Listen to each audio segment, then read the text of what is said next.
Hier, à peine, à San Francisco, s'est tenu le Dev Day d'OpenAI. C'est un événement crucial qu'il faut suivre chaque année, car ils annoncent les toutes nouvelles fonctionnalités qui sont disponibles pour tous ceux qui font de l'entrepreneuriat dans l'IA ou tous ceux qui font des applications avec l'IA. Donc on va regarder ça ensemble tout de suite. Lors de la dernière Dev Day, OpenAI avait annoncé la sortie des GPTs, ces modèles d'OpenAI qui sont spécialisés dans certaines tâches et qui ont fait ravage dans le monde de l'IA. Il y a eu tellement d'applications, de solutions qui sont sorties partout et il y a eu tout autant plus de personnes qui ont fait une fortune avec ces GPTs. Et croyez-moi, dans ce nouveau Dev Day, c'est encore plus lourd que ça. Et je vous montre absolument tout dans cette vidéo. Donc on se retrouve directement sur mon ordinateur et on est sur la page d'OpenAI Dev Day. Je vous mets le lien dans la description si vous voulez regarder ça de vous-même. Mais je vais vous faire une présentation complète aujourd'hui des nouveautés.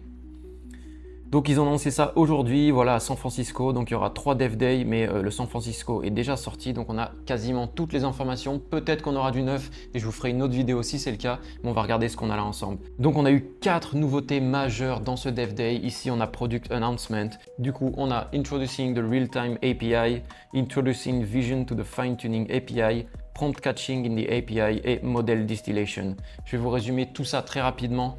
Real-Time API, ça va nous permettre enfin de créer des agents avec la voix et très facilement implémenter ça dans des applications ou des services pour créer une vraie conversation en temps réel. Je vous ai sorti une vidéo qui vous présentait le nouveau modèle de voix d'OpenAI et c'est une dinguerie. Et grâce à ça, on va non seulement pouvoir l'utiliser sur l'application ChatGPT, mais on va aussi pouvoir l'utiliser dans nos propres applications et services, ce qui est une excellente nouvelle pour tous les entrepreneurs dans le secteur de l'intelligence artificielle. Juste après ça, l'annonce qui suit, c'est Introducing Vision to the Fine-Tuning API. Ça veut dire qu'on va enfin pouvoir utiliser OpenAI et leur modèle surpuissant pour faire du fine-tuning sur de la reconnaissance d'images. Ça va être très important et je vais vous expliquer ça en détail, étape par étape, vous inquiétez pas. Ensuite, Prompt Catching in the API, ça va être une méthode pour optimiser au maximum nos requêtes avec OpenAI. Imaginez un assistant ou alors une conversation avec ChatGPT où on a souvent le même type de réponse. On va avoir de l'optimisation directement inclus dans le modèle d'OpenAI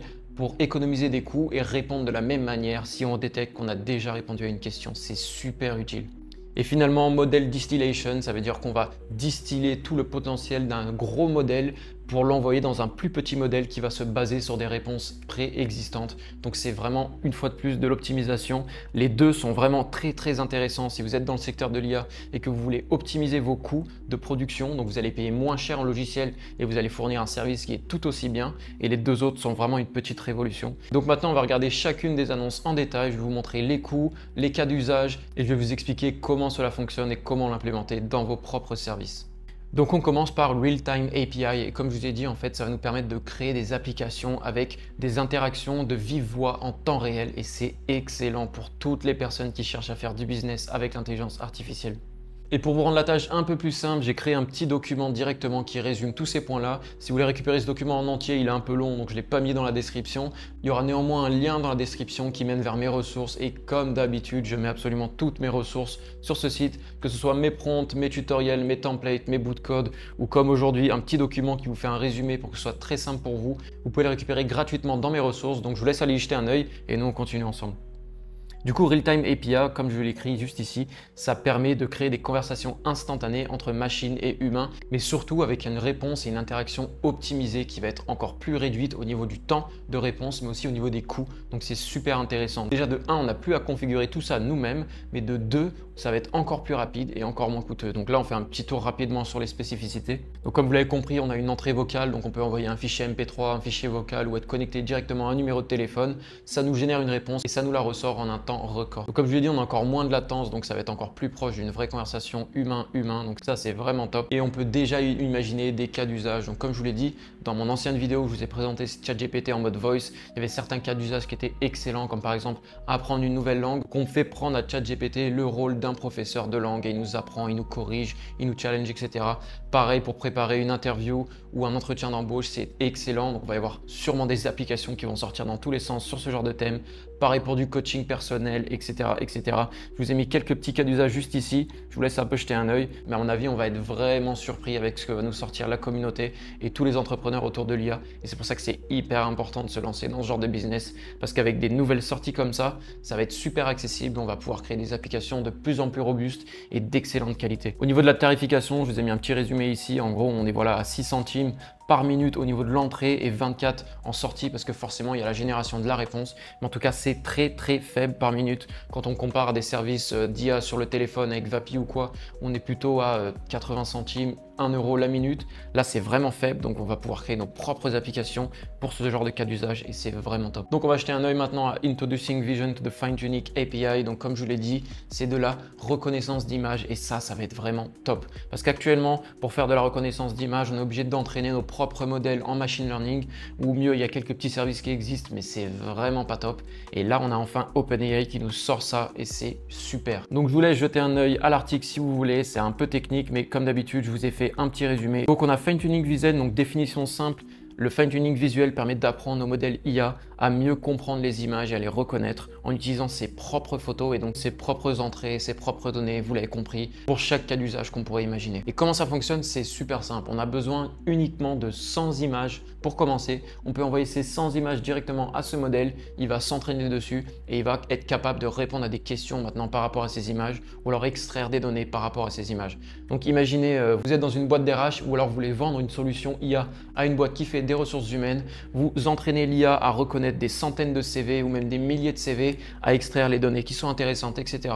Vous créez un petit service, une petite automation avec Make ou avec d'autres outils no-code pour pouvoir faire ça et vous le vendez à des ressources humaines ou alors vous l'utilisez pour votre propre cabinet de ressources humaines et vous allez pouvoir faire gagner des heures et des heures à éplucher des CV directement grâce à l'intelligence artificielle et vous n'avez même pas besoin de faire une application qui transforme un PDF en texte ou quoi que ce soit. Vous balancez les images et ChatGPT va être capable de faire ça pour vous. Et après, il y a d'autres exemples vraiment très simples, mais si vous voulez vraiment comprendre ce que ça veut dire, en gros, vous envoyez des centaines de photos de votre chat, après vous envoyez n'importe quelle photo de chat à ChatGPT et il sera capable de vous dire c'est ton chat, c'est pas ton chat. C'est un exemple vraiment très bête, mais vous avez compris le potentiel. Maintenant, à vous d'être créatif dans vos applications avec l'IA. On a eu quelques cas d'usage présentés par OpenAI qui sont très intéressants. Par exemple, détection routière, reconnaître les panneaux, etc., les vitesses, les interdictions. Ça va être très intéressant pour des compagnies comme par exemple Tesla. Je sais qu'ils sont en train de développer leur propre modèle, mais si le modèle est vraiment performant, on pourrait voir émerger plein de nouvelles sociétés qui commencent à proposer des voitures autonomes. C'est un seul cas d'usage, mais c'est pour vous montrer vraiment le potentiel de ce genre de nouveaux modèles. On peut aussi imaginer l'automatisation d'interfaces utilisateurs, etc., comme je l'ai écrit juste ici. Ou alors dans le domaine de la santé, ça peut être très intéressant pour reconnaître des anomalies sur des radiographies, etc. Bref, je vous laisse une fois de plus imaginer tous les cas d'usage et réfléchir à quel genre d'application pourrait vraiment faire la différence. Au niveau de la tarification, pareil, je vous ai mis ça dans mon résumé. Donc si vous voulez le récupérer, allez jeter un œil dans ma description, dans le lien de mes ressources. Je vous laisse regarder ça plus en détail. Nous, on continue. Du coup, la prochaine annonce, et en fait les deux dernières annonces, c'est vraiment de l'optimisation. Donc il n'y a rien de vraiment nouveau là-dedans, mais c'est super intéressant pour réduire vos coûts en logiciel avec vos applications OpenAI ou vos solutions que vous allez livrer à vos clients pour permettre d'avoir un résultat, une qualité de service qui est identique, voire meilleure, mais de réduire vos coûts une fois de plus. Donc vous allez pouvoir augmenter votre marge tout en délivrant une qualité de produit qui n'a pas bougé ou qui est encore meilleure. Et ça, c'est vraiment top. Donc on va regarder ces deux exemples assez rapidement. Du coup, le prompt catching in the API, donc là, je vous montre très rapidement. Donc on a les coûts, etc. Bon, ça devient un peu technique une fois de plus, mais je vous ai fait un résumé. Donc allez choper ça dans mes ressources si ça vous intéresse. Définition très simple, ça consiste à se souvenir en fait des questions qu'on a déjà posées à ChatGPT pour ne pas avoir à générer de nouvelles réponses. Donc en fait, il va essayer de se souvenir, de récupérer vos questions, les réponses qu'il a faites, de les stocker dans un coin de sa mémoire, comprenez-moi bien, et ensuite de récupérer ces réponses au cas où vous posez une question qui est identique. Et ça va énormément optimiser vos coûts en token avec OpenAI, donc ça c'est génial. Donc on peut imaginer des cas d'usage vraiment intéressants dans par exemple le service après-vente ou alors tout renseignement ou tout support sur des produits ou des ventes qu'on a fait. D'ailleurs, je vous ai sorti une vidéo à ce sujet juste hier, donc si ça vous intéresse de savoir comment créer un assistant OpenAI de A à Z et le connecter à WhatsApp pour créer un vrai SAV avec l'IA, je vous laisse aller checker ça. Et du coup, ça va être vraiment intéressant d'utiliser ce prompt catching dans ce genre de cas d'usage et je vais le faire pour mes services, croyez-moi, parce que les gens posent toujours la même question. Donc c'est parfait. On va optimiser les coûts en essayant de minimiser au maximum la génération de nouvelles réponses et en réutilisant les réponses qu'on a déjà générées et les renvoyant directement sur WhatsApp. Parce qu'effectivement, dans les services après-vente ou autres, les gens posent toujours la même question, vous en doutez bien. Donc voilà, ça va être vraiment intéressant pour ce cas d'usage et pour ce prompt catching. Et nous, on passe directement à la dernière annonce. Alors excusez-moi, j'ai fait une petite erreur de langage, c'est prompt caching, hein, pas catching, excusez-moi. En fait, caching, c'est exactement comme ce que vous avez sur votre navigateur. Vous avez des données qui sont mises en cache. C'est pour éviter d'avoir à retélécharger ces mêmes données et optimiser les requêtes qu'on envoie au serveur quand vous vous connectez sur un site web. Bref, si vous connaissez un peu le cache sur Chrome, vous videz le cache, en fait, vous retéléchargez toutes les données. C'est la même chose ici. On va avoir un cache directement dans ChatGPT, donc ça va être top pour de l'optimisation. Et pour finir, la dernière annonce qu'on a, c'est Model Distillation in the API. Donc une fois de plus, vous avez l'article si vous voulez dans ma description, si vous voulez le lire. Il est en anglais, vous pouvez facilement le traduire, mais une fois de plus, c'est un peu technique. Donc toujours pareil, je vous ai fait un résumé dans mes ressources. Et du coup, définition assez simple, la distillation de modèles est une méthode qui consiste à former un petit modèle IA qui s'inspire et récupère les outputs, donc les sorties, les données générées par un plus gros modèle et s'en sert de base pour répondre à les questions du mieux qu'il peut. Je vous ai mis la description juste ici. Une fois de plus, le but avec cette nouveauté, c'est de l'optimisation des coûts et de la génération pour économiser des tokens et diminuer nos coûts en logiciel. Donc ça va être très intéressant pour toutes les applications qui sont existantes ou les applications futures. Donc comment ça fonctionne très rapidement, on capture des réponses d'un grand modèle, on entraîne un petit modèle avec ce genre de réponse et ensuite on fait une évaluation en continu pour constamment chercher à améliorer le petit modèle et venir un peu interroger le grand modèle des fois quand il y a besoin parce que des réponses sont pas assez précises ou alors des questions qui n'ont jamais été posées encore. Bref, vous avez compris le principe.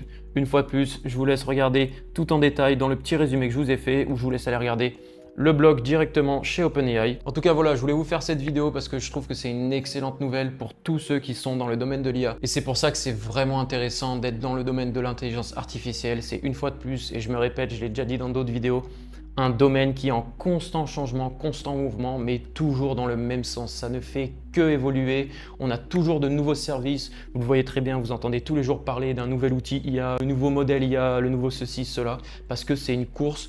Tout le monde est à fond là-dedans. Il y a des investissements monstrueux de milliards et de milliards de dollars, que ce soit dans des investissements pour des startups ou des investissements pour des super ordinateurs qui font tourner des modèles de plus en plus puissants.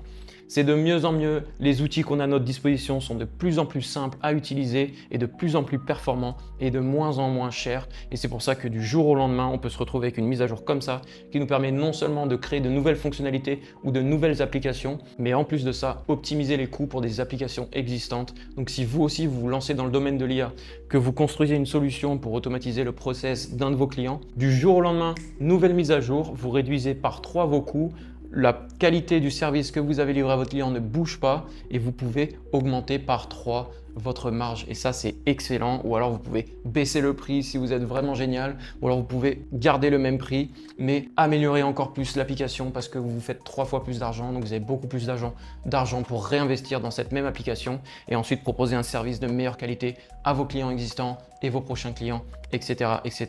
Une fois de plus, ce domaine risque pas de s'arrêter. La course à l'IA est lancée depuis plus d'1 an et demi maintenant et c'est pour ça que je me suis lancé là-dedans aussi et on va continuer à avoir de nouvelles mises à jour comme ça et vous inquiétez pas, je vous tiendrai au courant. Et si vous aussi vous souhaitez lancer un business dans l'automatisation avec l'intelligence artificielle et livrer des services vraiment utiles pour vos clients et travailler de n'importe où, quand vous voulez, avec qui vous voulez, je sors très bientôt une formation, je suis en train de travailler dur dessus. La formation va s'appeler Comment vendre votre première solution avec l'intelligence artificielle. Tout est dans le titre. Donc si ça vous intéresse de vous former et de vous lancer dans ce genre de business, je vous laisse aller sur le site de mes ressources, il est accessible dans ma description. Et sur ce site que vous voyez à l'écran, je mets absolument toutes les ressources de toutes mes vidéos, donc tous mes prompts, tous mes templates, tout ce dont vous avez besoin pour vous lancer. Mais en plus de ça, je suis en train de préparer, comme je vous ai dit, une formation. Donc en vous rendant sur cette page, et je vous mettrai le lien dans la description également, vous pourrez cliquer sur ce bouton « Je souhaite être informé » et vous récupérerez 50% en exclusivité à la sortie des formations et avant tout le monde. Donc voilà, c'est tout pour moi. Merci d'avoir regardé la vidéo. Je vous tiens au courant s'il y a des nouvelles mises à jour. Donc restez abonnés pour ne surtout pas rater ça. Et nous, on se revoit à la prochaine. Salut!